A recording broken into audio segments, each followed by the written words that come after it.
pire vol à vie.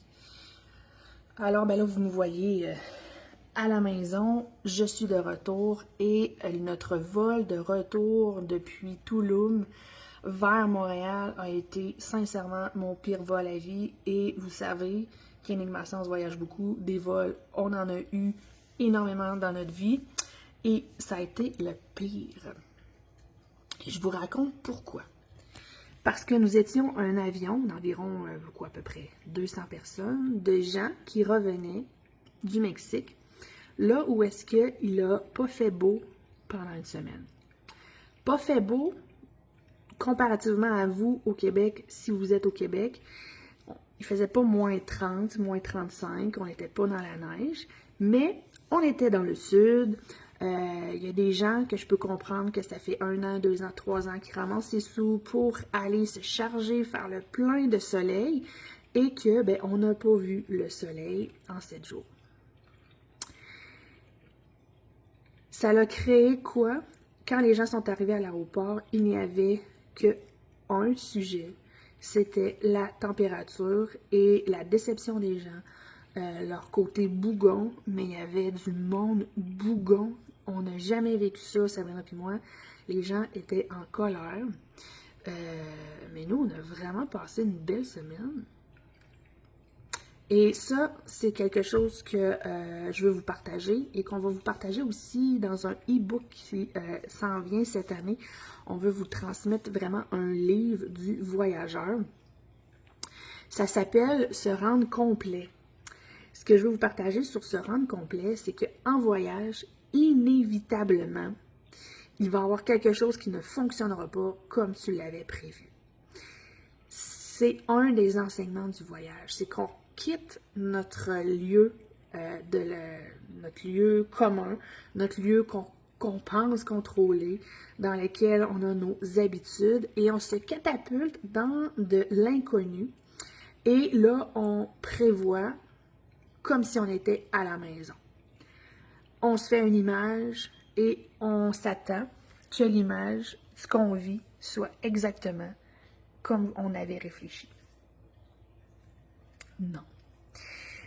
Alors, la météo, un peu partout dans le monde, ben non, partout dans le monde, elle peut ne pas être comme prévu. Le transport ne peut être comme tu avais prévu. Le restaurant, la nourriture, l'hôtel, le lit. Donc, beaucoup de choses, ça ne sera pas comme à la maison. Alors, on a 2 choix. Et ça, dans notre cerveau, c'est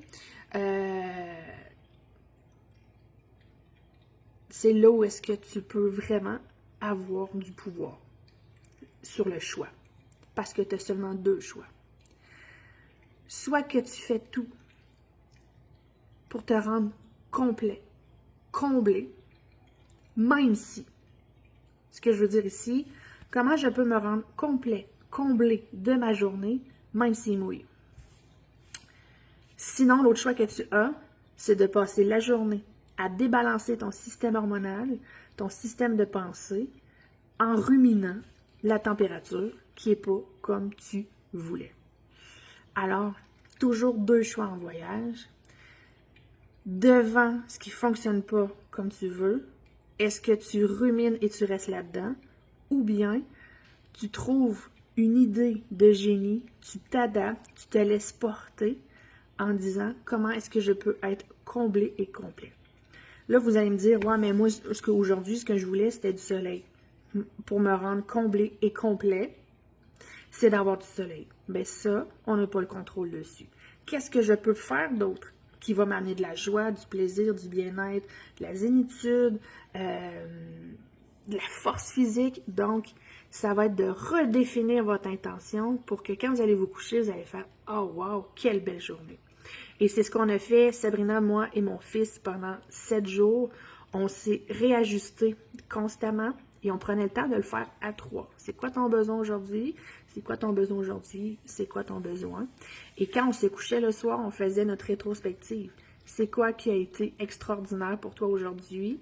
Et est-ce que tu te couches avec un beau sentiment d'être comblé au complet? Et ça a été oui pendant 7 jours. à l'aéroport. Il là là.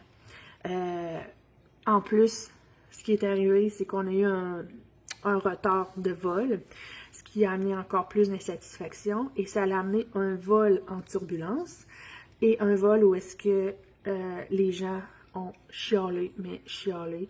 Donc, c'était difficile de garder un haut niveau de bonheur, de calme, quand c'était quand même très électrisant dans l'avion. Alors, à ce moment-là, qu'est-ce que je peux faire? Qu'est-ce que tu peux faire, Jenny? Surtout que derrière moi, on avait un monsieur et une madame qui ont parlé pendant 4 heures, mais qui ont chialé pendant 4 heures. Alors, comment je peux faire pour me rendre comblée et complète? Tu as besoin de quoi? J'ai besoin de silence. L'avion ne me le permet pas. Alors, je me suis trouvé des écouteurs ici pour faire une musique d'introspection et avoir de la joie. Alors, vous avez le pouvoir de vous coucher avec un haut niveau de bonheur, tout par votre pensée et les choix que vous faites.